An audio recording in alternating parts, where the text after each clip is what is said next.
ইতোমধ্যে আপনারা অবগত হয়েছেন গত ৯ জুলাই বিকাল অনুমান ৫টা ৪০ থেকে ৬টার মধ্যে কোতোয়ালি থানাধীন স্যার সলিমুল্লাহ মেডিকেল কলেজ বা মিডফোর্ড হসপিটাল যাকে আপনারা চিনেন ৩ নম্বর গেটে সংলগ্ন এলাকায় একটি হত্যাকাণ্ড সংঘটিত হয়েছে। এই হত্যাকাণ্ডটি সংঘটিত হয়েছে অনেক লোক একত্রিত হয়ে একজন লোককে বিভিন্নভাবে আঘাত করে হত্যা করেছে। এগুলোর বিভিন্ন ফুটেজ ইতিমধ্যে আপনারা সোশ্যাল মিডিয়া থেকে শুরু করে বিভিন্ন জায়গায় আপনারা দেখেছেন। তো এই ঘটনা ঘটার সাথে সাথেই ঘটনাস্থলে পুলিশ উপস্থিত হয় এবং ঘটনা নিয়ন্ত্রণ নেয় এবং ঘটনা সংঘটিত হওয়ার অল্প সময়ের মধ্যেই পুলিশ দুজনকে গ্রেফতার করে এবং দুজনকে গ্রেফতার করে অত্র এলাকার যে সকল সিসি ক্যামেরা আছে সেই সকল ক্যামেরার ফুটেজগুলো কালেকশন করে এবং আমি ডিসি লালবাগ হিসাবে ঘটনা আমার যেহেতু এটা আমার রেসপন্সিবিলিটির মধ্যে এবং আমার এরিয়ার মধ্যে আমি বলা যায় ২০ থেকে ২৫ মিনিটের মধ্যে আমি নিজের ঘটনাস্থলে উপস্থিত হই। তাৎক্ষণিকভাবে আমরা লাশটার যেই আইনি ফর্মালিটিজ আছে সুরতাল করা এবং ময়নাতদন্তের যে প্রক্রিয়াটা সেটা সম্পন্ন করে এটা লাশটাকে আমরা মিডফোর্ড হসপিটালে প্রেরণ করি এবং আমরা আমাদের পুলিশের বিভিন্ন টিমগুলোকে আমরা ভাগ করে দিয়ে যারা অপরাধের সাথে সম্পৃক্ত তাদের গ্রেফতারের প্রক্রিয়া শুরু করি। আপনাদের জ্ঞাতার্থে একটু বলে রাখা ভালো, এই ঘটনাটা নেপথ্যে অনেক রকম কথাবার্তা আমরা মিডিয়ায় দেখতে পাচ্ছি। তো একটা আমরা এই পর্যন্ত আমরা যতটুকু পেয়েছি অপরাধীদের সাথে কথা বলে বা এই হত্যাকাণ্ডের সাথে যারা জড়িত বলে এখন পর্যন্ত মনে হচ্ছে, তাদের সাথে কথা বলে আমরা যে সকল তথ্য পেয়েছি এটা একটু আপনাদের নিকট ক্লিয়ার করা দরকার। আমরা যতটুকু জেনেছি ওখানে ভাঙ্গারি ব্যবসা, অর্থাৎ আপনারা জানেন বিভিন্ন স্ক্র্যাপ জাতীয় মালামাল ওই এলাকায় এই ব্যবসাটা খুব প্রচলিত এবং ওখানকার একটা দোকান আছে, ওই দোকানটাতে কারা ব্যবসা করবে এই ব্যবসাটা নিয়ে একটা দ্বন্দ্ব কাজ করছিল।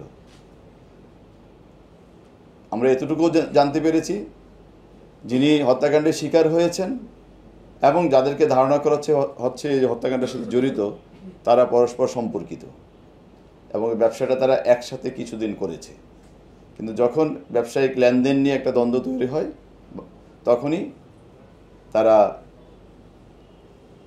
এই ব্যবসাটাকে আবার নিজেদের মতো করে করার জন্য তার সাথে বিবাদে লিপ্ত হয়, যার বিবাদের ফলশ্রুতিতে এই হত্যাকাণ্ডটি সংঘটিত হয়েছে।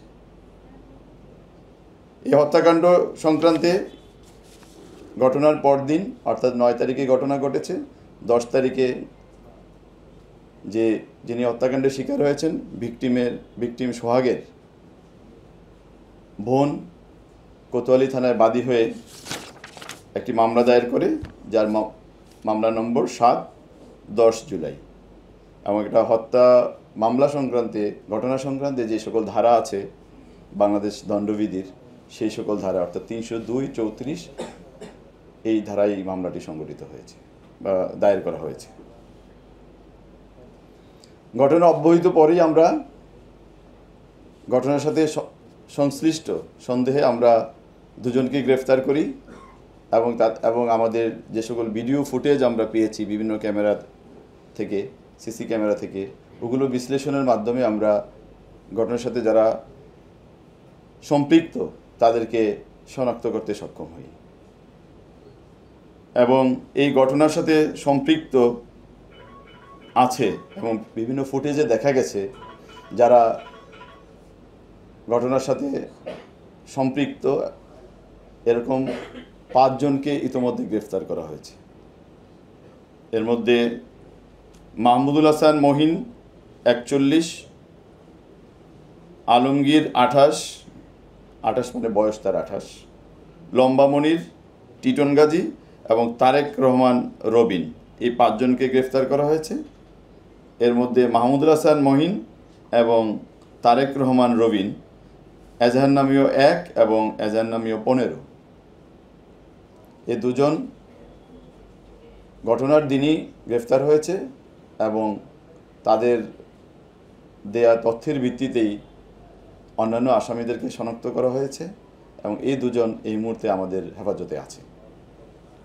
আর গতকাল রাতে আমরা টিটন গাজীকে গ্রেফতার করেছি তাদের দেওয়া তথ্যের ভিত্তিতেই, এবং আমরা তাকেও সরাসরি সম্পৃক্ততার প্রমাণ পেয়েছি, বিভিন্ন ফুটেজে তাকে দেখা গেছে এবং অ্যাক্টিভ রোল প্লে করেছে এই ঘটনার সংক্রান্তে। এবং আপনারা হয়তো ইতিমধ্যে অবগত হয়েছেন, র্যাপিড অ্যাকশন ব্যাটালিয়নও 2 জনকে গ্রেফতার করেছে। অর্থাৎ সব মিলে এই মামলায় এখন পর্যন্ত 5 জন গ্রেফতার হয়েছে। এর মধ্যে র্যাব 2 জন করেছে আর ঢাকা মেট্রোপলিটন পুলিশ কর্তৃক 3 জন গ্রেফতার হয়েছে। আমরা এই মামলাটি দায়ের হওয়ার সাথে সাথেই আমাদের একটি চৌকস তদন্ত টিম করা হয়েছে। সেই টিমটি মামলার তদন্তের পরবর্তী কার্যক্রম এগিয়ে নেওয়ার জন্য কাজ করছে এবং